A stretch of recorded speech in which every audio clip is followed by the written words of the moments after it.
Realisasi penggunaan anggaran merupakan informasi terkait dengan pendapatan daerah, lalu belanja, transfer, dan juga surplus atau defisit yang ada di pembiayaan dan sisa lebih kurang dari pembiayaan anggaran yang masing-masing diperbandingkan dalam anggaran suatu periode. Nah, hari ini pemirsa, saya Ziva Zahrianis bersama dengan rekan saya Haji Munir Nasution. Kami berdua tentu sebagai pembawa acara, tapi kami tidak sendiri dan tidak berdua. Tentu ada hal yang lain, insan-insan luar biasa, pakar-pakarnya yang mengerti bagaimana perekonomian Sumatera Utara. Hadir bersama kita pada hari ini yaitu Bapak Saiful SEAKMM, merupakan Kakanwil Ditjen Perbendaharaan Provinsi Sumatera Utara. Alhamdulillah Pak, sehat ya Pak ya? Alhamdulillah. Amin ya robbal alamin. Tentu kalau kata orang rehat bolehlah rehat, rehat tetap si batang kelangat katanya. Walaupun kita tetap sehat, tapi dalam segala sesuatu untuk Sumatera Utara kita harus tetap semangat. Tak boleh tidak, ya kan? Cakep memang. Tentu kita juga hari ini bersama Bapak Jordan SST AK Mkom M Kabid PPA 1 Kakanwil Ditjen Perbendaharaan Provinsi Sumatera Utara. Betul Tentu sekali. Bapak kita ini luar biasa.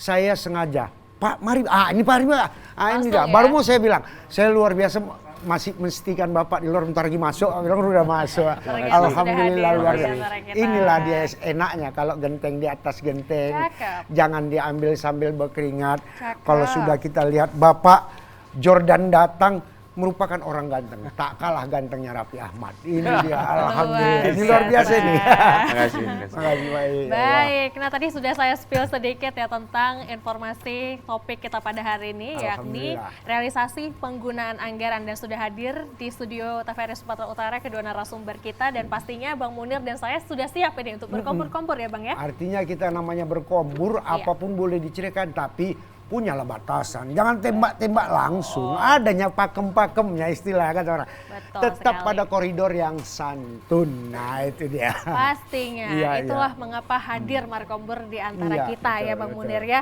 Baiklah, di sini sudah hadir kedua narasumber kita. Di sini sudah ada Pak Saiful dan juga Pak Jordan ya. Baik, langsung aja kita tanyakan Boleh, kepada silakan. kedua narasumber kita pada hari ini, karena saya sudah menyiapkan berbagai pertanyaan yang Tentu, ingin saya Ji. tanyakan ya Pak. Apalagi yang saat ini lagi happening, tapi nanti di akhir pembahasan akan Betul, saya betul. tanyakan yang lagi happening ini ya. Baik, nah pertama sekali saya ingin ke Pak Saiful dulu, mohon izin Bapak. Baik, Pak Saiful, saya ingin bertanya tentang sebuah peran ini. Sebelum kita ke realisasi penggunaan anggaran, saya ingin bertanya seperti apa sih peran dari Kanwil DJPB untuk sebagai Regional Chief Economist sendiri, Pak? Baik, terima kasih. Kalau kita bicara tugas dan fungsi di Kementerian Keuangan pada umumnya memang mempunyai tugas yang cukup komplit ya, satu sama lain gitu. Nah, bicara masing-masing unit eselon 1 tentu mempunyai peranan ya. Mulai dari konteks mengumpulkan penerimaan negara, termasuk bagaimana kita mencari sumber pembiayaan, dan juga bagaimana belanja itu bisa dieksekusi secara baik dan efektif serta efisien. Nah, kolaborasi dari 3 unsur besar tadi itu ada di dalam kelompok sisi perbendaharaan.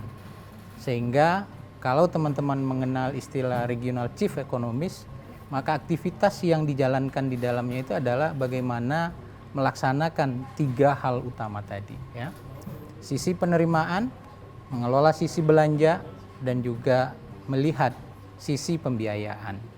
Sehingga fungsi Regional Chief Economist ini betul-betul berjalan dengan baik, terutama di masing-masing daerah di mana kantor wilayah Direktorat Jenderal Perbendaharaan berada ya. Karena mereka diharapkan mampu melakukan analisis terhadap efek kinerja APBN terhadap situasi pertumbuhan ekonomi dan peningkatan kesejahteraan masyarakat di daerah. Kira-kira itu seperti itu gambaran besar dari fungsi sebagai Regional Chief Economist, di samping fungsi-fungsi yang lain yang mungkin nanti bisa kita diskusikan lebih lanjut. Luar biasa, artinya kenapa? Selama ini kan kita awam. Setelah dijelaskan ini baru terbuka. Oh rupanya begini. Betul. Berarti mindset kita yang begini salah rupanya selama ini. yang betul rupanya ini kok, kenapa harus kita kemana-mana, lasak kita untuk menjabarkannya. Artinya itulah dia perlunya pakarnya untuk yang menjabarkan, tak boleh yang lain. Betul, Kalau Bunda. bukan orang ahlinya menjabarkan, itulah pula dapat ilmu awak nanti gagap teknologi, Salah gagap persepsi ya. wah rusak dunia persilatan ini dia. Tapi kalau udah pakarnya pula, udah memang ahlinya, Betul. tak ada alasan literatur manapun, udah memang itulah dia ketentuannya. Tentu pula bisik-bisik tetangga kita yang sebelah sekarang lagi sibuk ini Pak Jordan, silakan tanya Ji, apa Ji nggak ditanya Ji? Awak inilah kita dia. tanyakan lah Iyalah, ya kan, kita langsung tanyakan kenapa kita tanyakan ya, memang inilah kenapa mereka kita hadirkan di sini ya Bang Mudara. Awak pun udah tak sabar nih. Iya Nah, betul kan? sekali. itulah Baiklah, dia. ini ngomongin soal tadi ada banyak sekali sisi-sisi seperti pembelanjaan dan juga dan lain-lain sebagainya nih Pak Jordan. Seperti apa sih? Mungkin boleh diberikan informasi terkait dengan apakah UMKM menjadi salah satu dari salah satu program ini Pak. Apalagi kan memang saat ini pemerintah pusat maupun pemerintah daerah memang sedang menggalak-galakkan bagaimana untuk meningkatkan UMKM sendiri Pak. Seperti apa deh Pak kira-kira? Terima kasih Mbak. Jadi seperti yang disampaikan Pak Saiful sebagai Kakanwil di JPB Provinsi Sumatera Utara, kita juga melakukan pendekatan ekonomi bukan hanya sisi teori aja, artinya dari sisi makro, tetapi kita juga berusaha menjembatani ke sisi mikronya. Dan sisi mikro yang paling terasa yaitu ketika pemberdayaan di UMKM. Sebagaimana tadi Mbak sampaikan bahwa masyarakat menganggap UMKM ini adalah salah satu soko guru bagi perekonomian. Nah, bagi kami ketika UMKM ini kita rangkul, itu juga harus bagaimana mulai dari sisi keuangannya, selain dari pendampingan. Dan kita bicara keuangan, nanti kita akan bicara bagaimana channeling mereka untuk bisa mengakses perkreditan tersebut. Nah, disitulah peran dari Direktorat Jenderal Perbendaharaan di Kementerian Keuangan, dan khususnya Kanwil bukan hanya bicara secara poin per poin untuk tadi disampaikan kita hanya sebagai birokrasi, tetapi kita juga berbicara sebagai gambaran yang membantu secara ke lapangannya juga. Tanpa sekali lagi kita membuat distorsi perekonomian, karena di situ nanti kita akan berkoordinasi dengan Pegadaian, PNM, dan beberapa lembaga non perbankan lainnya. Kira-kira seperti itu, Mbak. Baik, terima Luar kasih biasa. nih. Artinya kenapa? Jadi masyarakat tidak usah perlu ragu lagi. Tentu kalau kita mau berusaha, apalagi yang sifatnya UMKM, silakan aplikasikan usaha kita dalam bentuk nomor induk berusaha. Jadi segala sesuatu bisa direspon oleh pemerintah dengan cepat. Tanpa itu bohong kita akan mendapatkan perlakuan yang istimewa.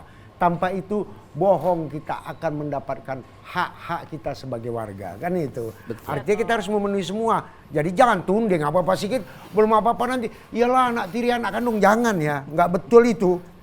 Jadi awak tembak-tembak langsung lah ini, jangan marah kalian. Ya kan Ji? Betul Iya, sekali. alhamdulillah. Nah ini memang kita dapat banyak sekali insight ya dari kedua narasumber kita. Dan tadi disebutkan bahwa salah satunya ada UMKM. Nah saya balik ke Pak Saiful lagi nih. Seperti apa nih Pak? Sebagai bendahara dari negara nih Pak, Dirjen Perbendaharaan ya. Pastinya mengelola keuangan negara dan Betul, juga betul. saat ini di Provinsi Sumatera Utara mengelola bagaimana realisasi anggaran ini semakin baik di Sumatera Utara. Namun ini mungkin saya ingin bertanya kepada Bapak, seperti apa sih Pak? Apalagi potensi-potensi yang memang bisa menghasilkan realisasi APBD semakin meningkat di Provinsi Sumatera Utara. Mungkin sektor apa nih Pak yang paling kuat? Begitu. Iya, nah kalau kita bicara sebagai bagian dari fungsi treasury yang ada di daerah, tentu mempunyai magnitud yang cukup besar ya. Di samping yang tadi sudah diuraikan di depan, kita juga melaksanakan pengelolaan terhadap kinerja APBN dan APBD di daerah. Sehingga seluruh anggaran yang disediakan di dalam dokumen pelaksanaan anggaran, baik yang berupa belanja pusat yang ada di daerah, maupun transfer ke daerah, tentu harus berjalan sesuai dengan tujuan yang diharapkan. Dalam hal ini memberikan pelayanan dan meningkatkan kesejahteraan bagi masyarakat. Nah khusus untuk belanja APBN yang ada di Sumatera Utara, sampai dengan saat ini tentu berjalan cukup baik ya. Tumbuh positif dan bahkan belanjanya lebih baik dibandingkan periode yang sama tahun 2022 kemarin. Dan itu memberikan keyakinan bagi kita karena memang dana APBN itu menjadi kontribusi utama dalam menggerakkan ekonomi di satu wilayah. Ya, baik secara regional maupun secara nasional.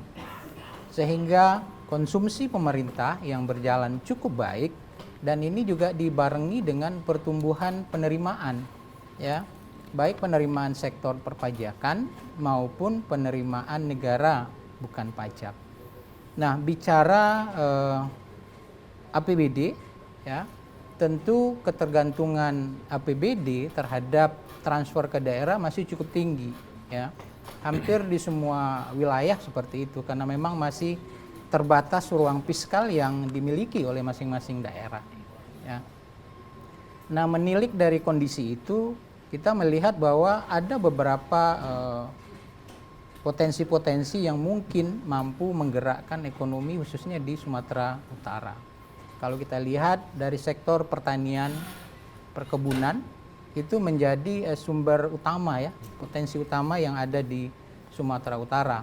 Apalagi perkebunan sawit yang cukup luas yang dimiliki Sumatera Utara itu merupakan daerah yang luasan kebun sawitnya sangat luas, ya. Dia termasuk daerah dengan 3 besar perkebunan sawit yang ada.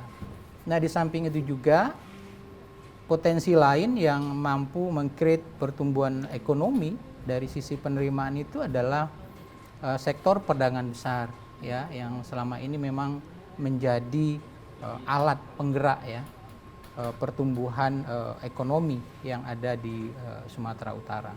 Sehingga kita berharap ada potensi-potensi lain yang mampu menghasilkan sumber-sumber penerimaan seperti sektor pariwisata. Yang kita tahu sendiri Danau Toba adalah menjadi tujuan wisata nasional dan bahkan internasional. Dia termasuk 10 destinasi wisata yang ditetapkan tahun 2023 ini oleh pemerintah pusat.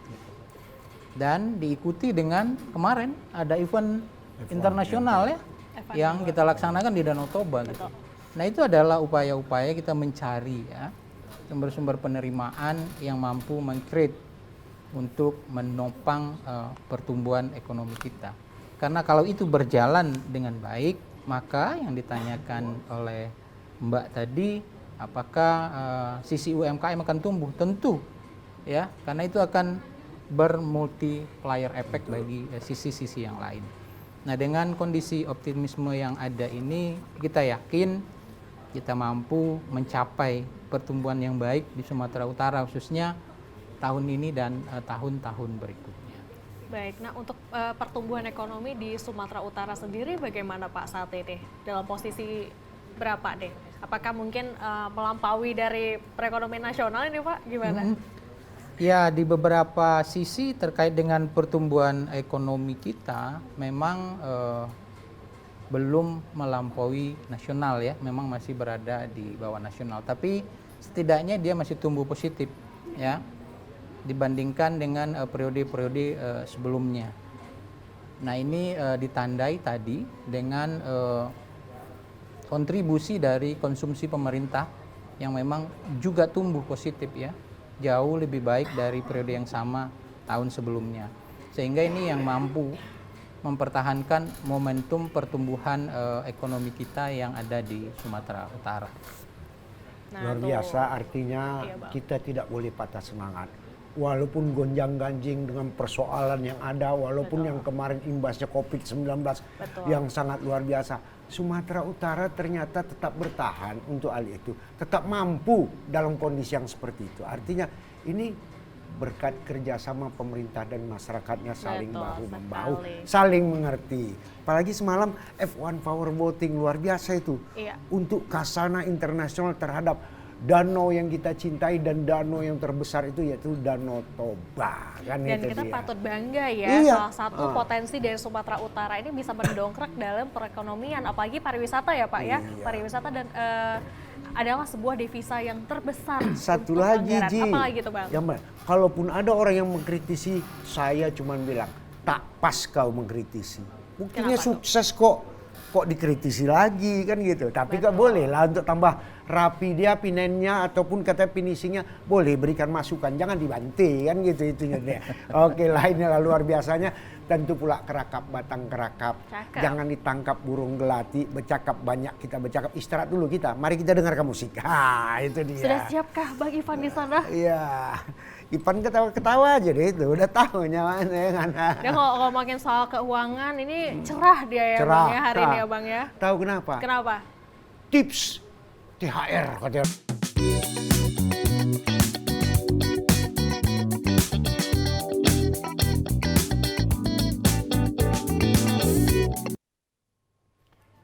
Baik, terima kasih Anda masih bersama dengan kami dalam program Markombur dengan topik menarik kita hari ini adalah realisasi penggunaan anggaran dan masih bersama dengan narasumber kita ada Pak Saiful dan juga Pak Jordan ya. Tentu ada saya juga Ji, jangan lupa. Oh, Masa iya. aku tak disebut? Siap Iya. salah ya. Oh, iya. Saya dari tadi ngeliatin Bang Munir, maksud saya mau nyebutkan tapi Iya. karena udah melihat jadi Aku kayak udah udah tersebut aja Aku gitu bukan rasa itu. saya. Apa Aku tuh? udah tahu dalam hatimu. Biarlah Bang Munir menyebutkan dirinya sendiri. Udah tahu gitu. Tahu aja. Baiklah, Belum kita bisa baca lanjutkan. ya. Ini luar biasa, artinya banyak hal yang perlu kita ketahui, banyak hal yang perlu kita ingin biar pemahaman kita cerdas. Jadi tidak kita menduga-duga, tak kita merekayasa, jangan sok-sok pintar. Hal yang membuat kita pintar adalah belajar kepada pakarnya. Ini hari kita boleh tanya-tanya apa aja. Yang penting prinsipnya untuk kebaikan bersama, untuk pembangunan, menciptakan solusi bagaimana Sumatera Utara secara sinergi pemerintah dan masyarakatnya tetap bersatu membangun Sumatera Utara. Itu yang paling penting. Baiklah, langsung aja kita tanyakan ya Iya. Bang Munir ya, sudah menunggu lama tadi kita sudah jeda dan langsung aja kita lanjutkan pembicaraan yang hangat tentang realisasi penggunaan anggaran masih bersama dengan Pak Saiful dan juga Pak Jordan. Nah, saya mau ke Pak Saiful lagi sekali lagi deh Pak, izin Pak. Nah, seperti apa sih Pak sosialisasi kepada mungkin pemerintah daerah dari perbendaharaan sendiri untuk bagaimana supaya percepatan realisasi ini semakin meningkat gitu Pak untuk pemerintah daerahnya Pak, seperti apa? Baik, jadi bicara sosialisasi, ya, peringatan dini agar belanja segera dieksekusi itu sebenarnya sudah dimulai dari akhir tahun 2022 kemarin. Kenapa kita katakan dimulai dari 2022 akhir itu? Karena memang penyerahan DIPA dilaksanakan pada periode itu. Nah, seluruh proses anggaran itu kan dimulai dengan ketersediaan DIPA-nya, daftar isian pelaksanaan anggaran. Berapa alokasi yang disediakan bagi masing-masing kementerian dan juga bagi masing-masing pemerintah daerah.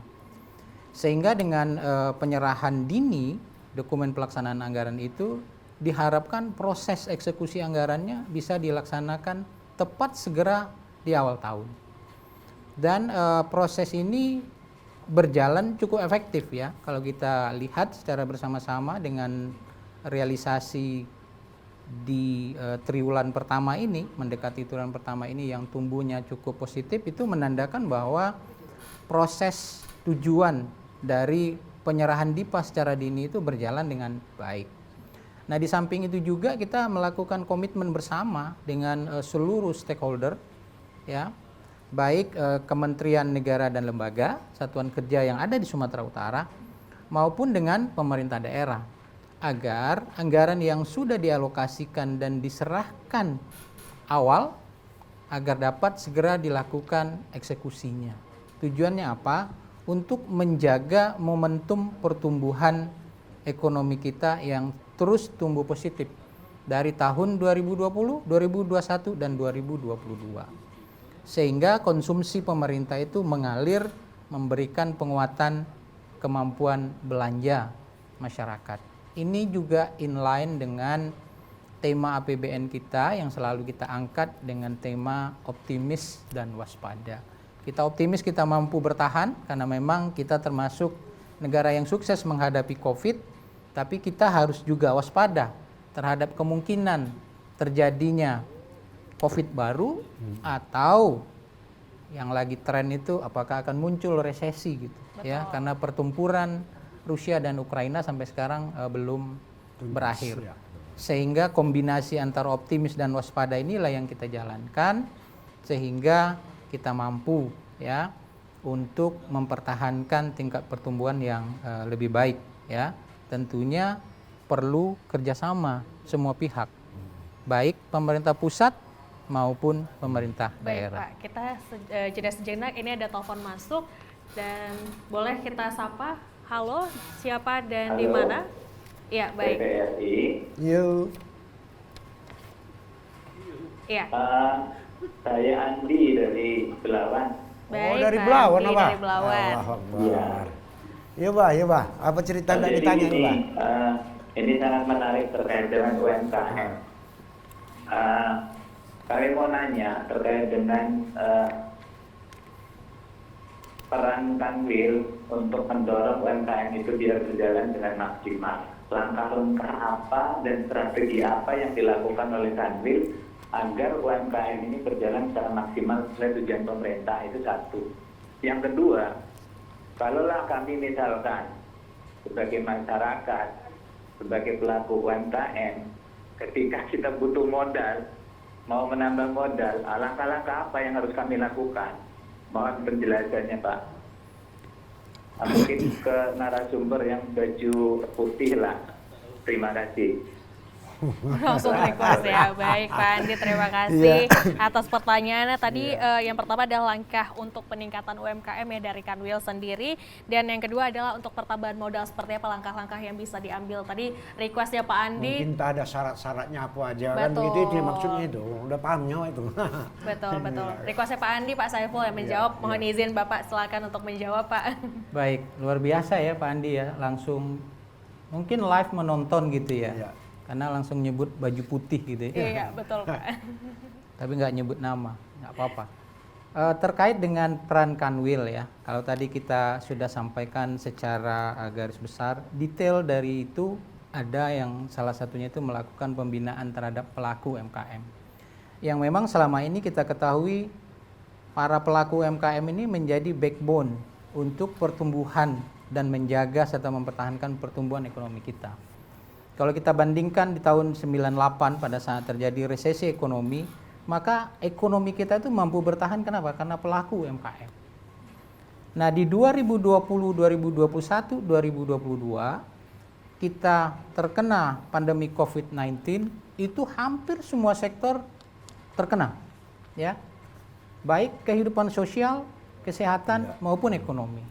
Dan apa yang terjadi dengan para pelaku UMKM? Mereka juga tiarap untuk beraktivitas. Kenapa? Karena aktivitasnya dibatasi gitu, untuk menghindari peredaran COVID-19 itu sendiri. Sehingga apa upaya yang dilakukan oleh pemerintah? Kalau kita lihat 3 tahun belakangan itu ada program pemulihan ekonomi nasional, yang salah satunya itu adalah mensasar para pelaku UMKM, ya, yang pada waktu berjalan mungkin tidak mampu melunasi semua bentuk pinjamannya, itu disubsidi oleh pemerintah. Bahkan tingkat suku bunganya pun disubsidi, ya, sampai dengan tahun 2022 kemarin. Karena memang COVID sudah berjalan menjauh lah istilahnya ya, dan kehidupan baru kita mulai, maka perhatian pemerintah terhadap pelaku UMKM itu tetap kita jalankan, ya. Kenapa? Karena tadi itu backbone utama ekonomi kita ada di pelaku UMKM. Dan bagaimana caranya agar para pelaku UMKM ini mampu tetap bertahan dan mendapat akses pembiayaan yang mudah. Nah, ini juga menjadi tanggung jawab kami di Kanwil Perbendaharaan Sumatera Utara, ya. Yang pertama, bicara UMKM, tentu kreditnya bersumber dari kredit usaha rakyat yang selama ini sudah dijalankan oleh kelompok-kelompok bank himbara, ya, dengan tingkat suku bunga yang tidak begitu besar, dengan total pemberian pinjamannya pun cukup besar malah, ya. Nah di luar itu ada yang kita sebut dengan UMI, ultramikro, ya, para pelaku usaha yang memang permodalannya masih terbatas dan mereka non bankable gitu. Sehingga untuk para pelaku yang non bankable ini, pemerintah menyediakan apa yang disebut dengan pinjaman tanpa agunan syaratnya hanya butuh KTP ya dan usahanya tentunya. Kalau ada KTP tapi nggak ada usahanya kan susah untuk melakukan itu. Nah ini dikelola oleh kami di Kementerian Keuangan melalui Badan Layanan Umum Pusat Investasi Pemerintah, ya, di mana dilaksanakan secara linkage dengan Pegadaian dan PMN, ya, di mana durasi tingkat suku bunganya memang cukup rendah, ya, dan memang masih dibatasi pada angka-angka tertentu, ya, maksimum 50 juta untuk pinjamannya. Dan kalau teman-teman ingin mengakses itu, tentu bisa berkoordinir dengan kami di kantor wilayah Direktorat Jenderal Perbendaraan di Sumatera Utara, atau juga bisa langsung kepada Pegadaian, PNM ataupun perbankan yang ada.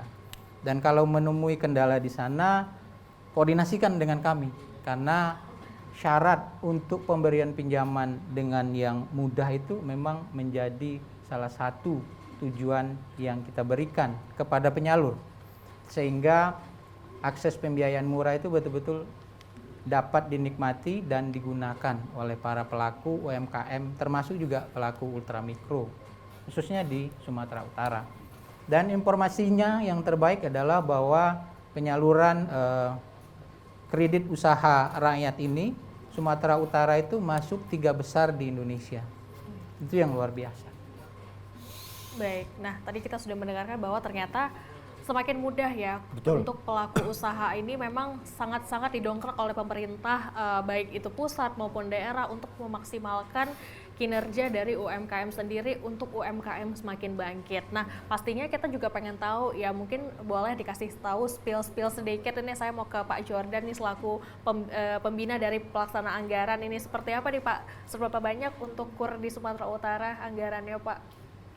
Jadi terima kasih Mbak. Jadi kemarin itu kan sudah disampaikan bahwa kita juga kemarin masuk 3 besar. Ya. Dan di poin yang sudah disampaikan oleh Pak Kanwil, Pak Saiful, bahwa KUR yang berkembang di sini kan memang banyak dikembangkan oleh pihak Himbara. Nah, proses KUR yang ada di sini memang kalau kita lihat itu rata-rata lebih dari, udah mencapai sekitar lebih dari 3 triliun yang sampai dengan saat ini. Baik. Nah, kemudian yang menjadi PR bagi kita adalah bagaimana teman-teman di KUR ini. Halo, TVRI. Oke, baik. Ini ada penelpon, mohon maaf Pak Jordan, ini kita sambungkan kepada penelpon. Halo, dengan siapa di mana?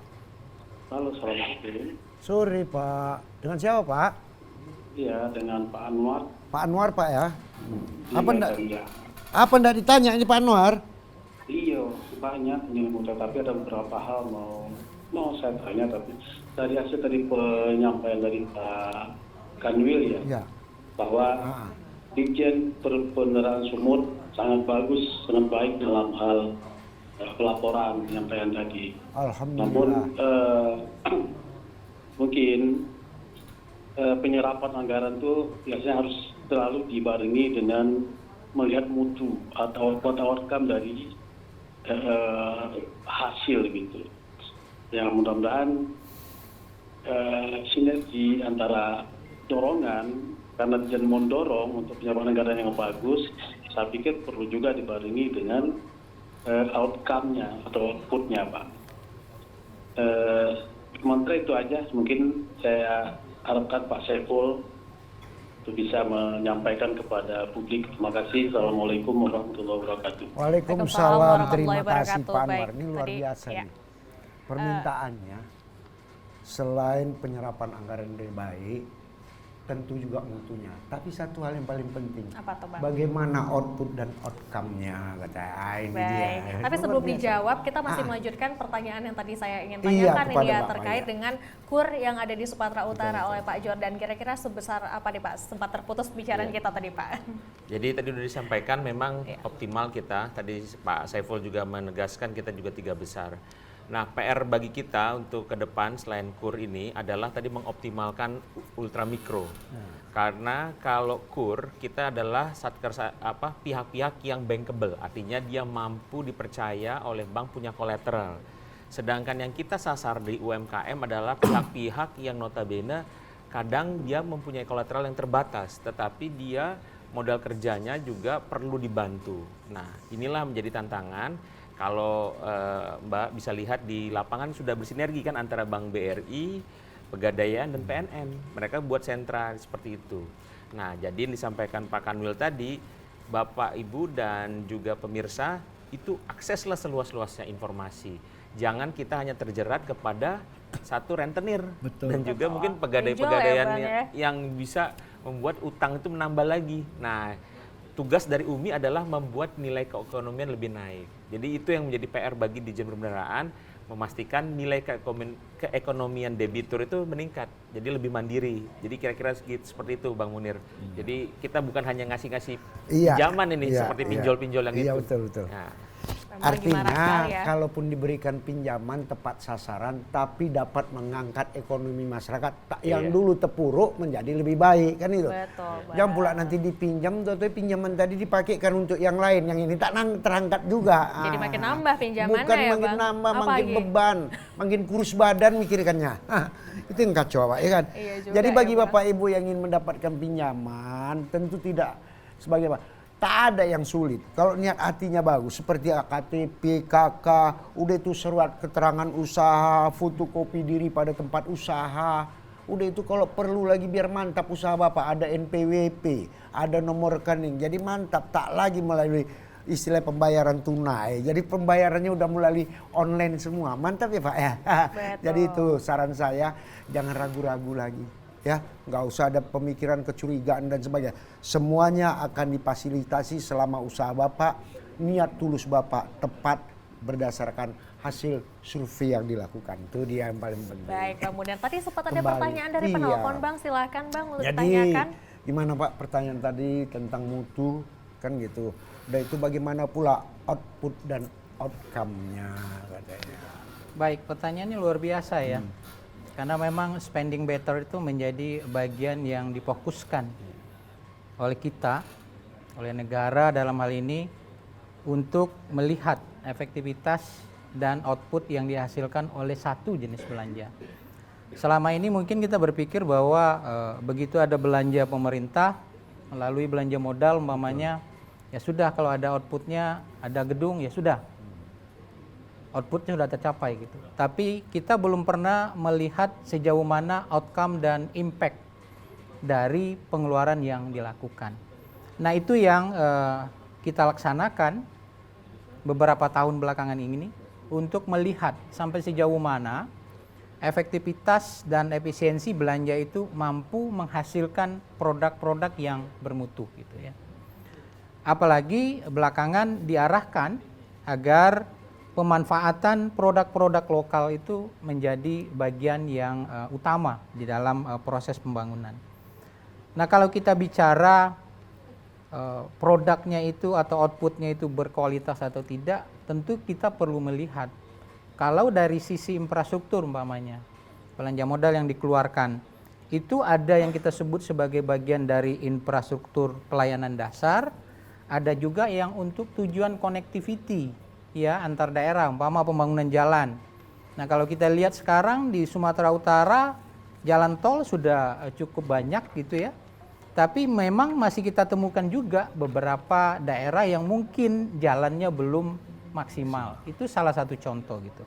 Tapi yakin dan percayalah bahwa tahun ini khususnya di Sumatera Utara, Kanwil DJPB Sumatera Utara memonitor seluruh proyek strategis nasional yang ada di Sumatera Utara, termasuk di dalamnya 5 program untuk pembangunan infrastruktur yang dilakukan oleh Kementerian PUPR. Kira-kira begitu tuh Pak Munir. Kita berharap dengan efektivitas belanja dan kualitas belanja yang baik ini juga menghasilkan produk-produk yang tentu baik juga, yang bermuara dan berimpact kepada kebutuhan masyarakat yang kita layani. Alhamdulillah. Artinya untuk menciptakan dan terciptanya yang baik-baik, kita harus berpikiran yang baik. Tak boleh menjustis, tak boleh mencurigai. Betul. Positive thinking yang penting. Positive Nah, thinking, itu ya, dia. Itu yang penting ya, Bang Munir. Iyalah, Positif. jangan pula belum apa-apa, belum lagi awak kerja udah curigai, enggak nyaman. Tapi kalau udah siap kerja ada hal yang kurang mix, berikan masukan, Pak, ini ada kelemahannya begini-begini. Jangan pula, ini nggak betul, ini begini, ini yang salah kadang-kala. Menyimpang-nyimpang tak tentu. Betul Iya Ji, sekali. silakan Ji. Baik, itu ini luar biasa. saya juga ada mendengar bahwa satu program ini mungkin out of the topics ya, Ya. tapi ini menarik. Kenapa menarik? Karena ada satu program dari Dirjen Perbendaharaan sendiri untuk terjun ke kampus-kampus. Kemarin beberapa waktu yang lalu benar ya ke Poltek Parmedan untuk mensosialisasikan dengan yang namanya Treasury Goes to Campus. Nah mungkin saya mau tanya ke Pak Jordan nih, seperti apa nih? Apa alasan kenapa sih mahasiswa yang menjadi target gitu, bukan masyarakat secara umum gitu Pak? Jadi semuanya kita sasar Mbak. Jadi bukan hanya masyarakat secara luas, Satker, dan kami melihat kalau mahasiswa itu bagian dari kaum yang bisa dikatakan mengkritisi kebijakan pemerintah. Seperti tadi Bang Munir sampaikan kan, kita tetap terbuka berdemokrasi. Ya, harus ya. Karena kita berbuka dan berdemokrasi, kita juga masuk ke dalam kampus untuk menjelaskan seperti apa sih kebijakan pemerintah, seperti apa Direktorat Jenderal Perbendaharaan yang di bawah dalam hari ini Sumatera Utara kepemimpinan Pak Saiful. Dalam hal kita menjelaskan program-program kita apa yang terkait dengan masyarakat. Bahkan tadi disampaikan oleh Pak Kanwil dan juga tadi Bang Munir menanyakan outputnya di KPPN, di Kantor Pelayanan Perbendaharaan Negara, itu juga melihat bagaimana monitoring capaian output. Jadi kita juga menjalankan. Nah mahasiswa juga perlu diberikan informasi seperti itu. Jadi bukan indoktrinasi loh Bang, tetapi kita memastikan mereka mengenal seperti apa keuangan negara, bagaimana cara APBN bekerja, bagaimana juga birokrasi bekerja, ada proses check and balance di situ. Jadi setelah kita melihat itu, mereka akan mendapat gambaran dua arah dan kita berikan juga tanya jawab. Nah itulah yang menjadi gambaran kita juga mengedepankan bukan hanya ke masyarakat atau kepada satuan kerja pemerintah, tetapi juga kepada kaum mahasiswa yang memberikan suatu manfaat, memberikan feedback kepada pemerintah. Seperti itu. Baik, menarik soalnya datangnya ke Poltek Par yang jurusannya pariwisata bukan perekonomian dan juga perbankan yang memang berkaitan dengan hal-hal perekonomian seperti itu ya. Jadi prinsipnya Ji, tak ada niat untuk mendoktrin. Betul. Tapi apa yang belum kalian ketahui kami kasih tahu. Betul. Jadi era keterbukaan tadi yang perlu. Di situ ya. Ayolah mari kita saling bincang-bincang biar supaya saling tahu, jangan saling hujat-menghujat. Apalagi di bulan suci Ramadan. Betul. Suzon itu bisa membatalkan puasa. Bisa juga kata orang bilang menghilangkan pahala puasa. La ilaha illallah. Betul sekali. Itu tadi Bang Munir suzon sama Bang Ivan tadi sempat ya? Enggak ya? suzon aku. Jadi Bang, apa? Ipan cuman gue bilang kadang-kadang Ipan tahu lah model anak muda ya kan. Apa pula. enggak kau tanya pula Pak? Apa aku mau tanya? Ada? Terima kasih Pak. Tadi mau nanyain orang masuk nanti saja lah. Udah bilang aja nggak ada pertanyaanku macam-macam mengelaknya lah. Awak kadang gilanya. Menolak secara halus. Iya. Begitu. Oke lah kita lanjutkan. Baik, lanjut lagi nih. Dan tadi sudah banyak sekali insight-insight yang kita dapatkan tentang bagaimana program-program dari Kak Kanwil sendiri juga seperti terjun kepada masyarakat dan bahkan terjun kepada mahasiswa ya yang harapannya adalah untuk lebih mengenal lagi generasi dini terhadap dengan realisasi dari APBN dan APBD yang ada di pemerintahan sendiri. Nah, mungkin saya ingin kembali kepada Pak Saiful ini, Pak. Seperti apa nih? Apa tantangan terbesar dalam kebijakan fiskal untuk tahun 2023 saat ini, apalagi di tengah adanya bincang-bincang hangat tentang resesi nih, Pak? Seperti apa, Pak? Iya, baik. Jadi kalau kita lihat secara bersama-sama ya secara global gitu, kira-kira tantangan fiskal kita ke depan apa gitu ya. Selalu itu menjadi pertanyaan, apalagi kalau munculnya isu-isu resesi. Betul. Gitu ya. Maka pemerintah di dalam konteks pelaksanaan APBN di 2023 ini tentu sudah melihat gitu ya, apa langkah-langkah yang perlu diambil dalam menghadapi tantangan itu tadi. Kalau kita lihat secara bersama-sama, tantangan itu ada 4 hal besar kalau kita bisa lihat ya. Pertama adanya scaring effect dan living with endemi ya. Itu yang kita sebut tadi optimis waspada ya. Karena akan muncul sesuatu yang memang tidak bisa kita prediksi Sehingga di dalam konteks yang itu APBN bekerja sebagai bantalan atau shock absorber gitu, ya, yang mampu menghadapi kejutan-kejutan, ya, seperti halnya kejutan pertempuran Rusia dan Ukraina, ya, yang berpengaruh tentu kepada distribusi migas terutama di negara kita. Yang kedua adalah kita menangkap bahwa ketidakpastian ekonomi global pun muncul, ya. Sehingga kita berupaya semaksimal mungkin melakukan mitigasi risiko terhadap efek dari ketidakpastian global itu terhadap ekonomi kita, ya. Dan yang ketiga memang menjadi persoalan dari dulu sampai sekarang terkait dengan sumber daya manusia, ya. Kita sekarang berada pada titik di mana demografi kita itu sangat besar, ya, atau sering disebut dengan tahun di mana bom demografi, ya, tenaga potensial yang kita punya itu cukup banyak gitu. Nah, penguatan sumber daya manusia ini menjadi fokus kita di APBN 2023 juga. Baik. Sehingga kemampuan, keahlian dari SDM yang kita miliki betul-betul dapat berjalan dengan baik. Baik, Pak. Ini ada penelpon masuk Halo, ini. selamat sore. Ya, baik, halo, Selamat selamat sore. sore. Iya, Dengan Pak. siapa di mana? Saya Anton dari Deli Serdang. Oh, Anton Baik, dari Pak Deli Serdang. Anton. Apa ndak ditanya, Pak Anton? Halo, Pak Ya, Pak Anton. Anton, silakan dengan pertanyaannya. Baik, Bapak narasumber. Ha-ha. Jadi gini Pak, terkait kita bicara Kementerian Keuangan, karena Kanwil Perbendaharaan ini kan merupakan lembaga yang di bawah Kementerian Keuangan. Nah, sementara isu yang saat ini lagi, kalau kami bilang ngetren atau seru, itu terkait dengan kasus oknum yang dipajak.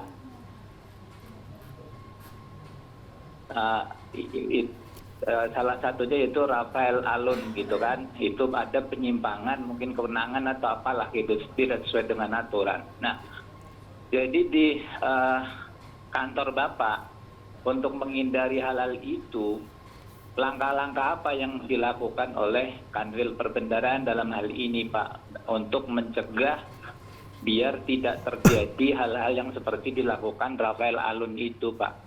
Mungkin itu Pak, mohon penjelasannya Pak. Terima kasih. Selamat sore. Alhamdulillah. terima kasih, Jadi Pak inti Anton. Bapak nanya, Pak, macam mana solusinya kalau ada masalah?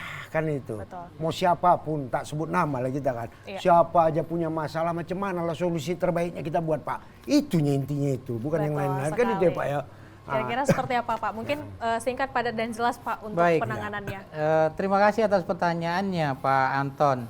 Bicara apa yang dilakukan oleh Kementerian Keuangan, ya.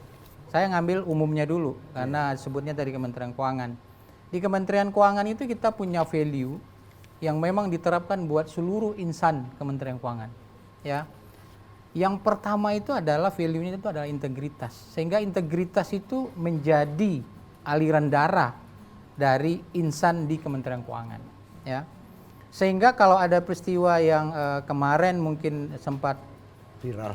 muncul dan viral, itu adalah oknum-oknum tertentu yang mungkin salah memaknai itu.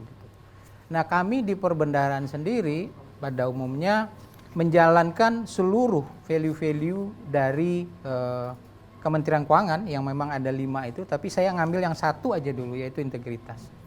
Salah satu langkah yang kita ambil adalah melakukan penguatan dengan penandatanganan fakta integritas yang dilakukan di lingkungan perbendaharaan, ya. Itu setiap tahun kita lakukan, ya. Itu sebagai penguat, ya, untuk menjaga dari kemungkinan penyimpangan yang terjadi. Yang kedua, kita lakukan lagi penguatan tentunya dengan membangun zona integritas menuju wilayah bebas dari korupsi, ya. Sehingga kita berharap dengan seluruh langkah-langkah strategis tadi kita mampu memproteksi diri beserta seluruh jajaran untuk terhindar dari hal-hal yang mungkin menyimpang dari value-value yang ada di Kementerian Keuangan. Bahkan saya selalu menyampaikan kepada seluruh pegawai kita bahwa di dalam bekerja itu bekerjalah dengan penuh integritas, seolah-olah kita semua sedang diawasi. Gitu. Iya, betul. Nah kalau itu kita jalankan, insya Allah hal-hal yang ditakutkan, terutama tadi pertanyaan dari Pak Anton itu dapat kita hindari secara baik. Baik, terima kasih. Dan sudah terasa ya, sudah 1 jam kita bersama dengan pemirsa di rumah, tapi kita juga ingin dengar closing statement dari kedua narasumber kita. Mungkin kita ke Pak Jordan terlebih dahulu nih terkait dengan closing statement kita pada hari ini, yaitu realisasi penggunaan anggaran, topik kita pada hari ini. Lantas seperti apa nih untuk memotivasi seluruh stakeholder yang ada di pemerintah Provinsi Sumatera Utara selaku pembina untuk anggaran sendiri nih Pak Jordan, seperti apa? Terima kasih Mbak. Jadi kebetulan saya juga diminta oleh Pak Kanwil juga sebagai PLT Kepala KPPN Medan 1. Dan kita sebagai penyalur dari kas negara memberikan juga belanja dapat kami sampaikan itu on track. Jadi sudah hampir 15%. Tantangan kita adalah di belanja modal. Jadi bagi Bapak Ibu yang di luar sana yang sebagai pelaku usaha, mari bantu untuk belanja pemerintah yang orientasinya produk lokal. Kemudian tolong dalam pengadaan kita kalau bisa tetap jaga integritas. Nah, artinya jangan menggoda-goda juga nih, baik kepada Kementerian Keuangan maupun juga kementerian lembaganya.